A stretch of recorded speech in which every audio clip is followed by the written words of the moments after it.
গোরা ফকিরের গোরা, যারা মাজারকে বিশ্বাস করেন না তাদের জন্য আজকের ভিডিও।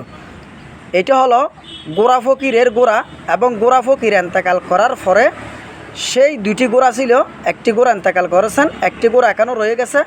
সেই গোরাটির বয়স হলো প্রায় 100-র কাছাকাছি। যারা সাতকানিয়া আসতে আসেন তারা অবশ্যই চিনেন। এবং সাতকানিয়াতে একটা গোরা ফকির ছিল, সেই গোরা ফকিরের পাশে সবসময় দুটি গোরা থাকতো, একটি পুরুষ একটি নারী। তো পুরুষটি এন্তেকাল করেছেন এবং নারীটা রয়ে গেল। সবাই দেখতে পারছেন এই মুহূর্তে যারা সাতকানিয়াবাসী আছেন, সাতকানিয়াতে যারা বসতবাড়ি করেন, তারা হয়তো অস্বীকার করতে পারবেন না। তারা সকলে এই গোরাটির সম্বন্ধে জানেন। এবং যারা মাজারকে বিশ্বাস করেন না এবং গোরা ফকিরের গোরা যে ছিল, সেই গোরার প্রমাণ হলো, যে মাজারের প্রমাণ হলো এই গোরাটি।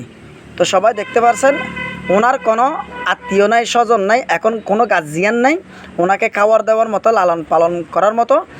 গোরা ফকির যখন ইন্তেকাল করেছেন তিনি দিশেহারা হয়ে গেছে এবং এইভাবে রাস্তায় রাস্তায় থাকে এবং যে যেখানে পারে ওনাকে খাওয়ার দেয়। এবং দুইটা গোরা ছিল, একটা এই মুহূর্তে ইন্তেকাল করেছেন, একটা রয়ে গেছে।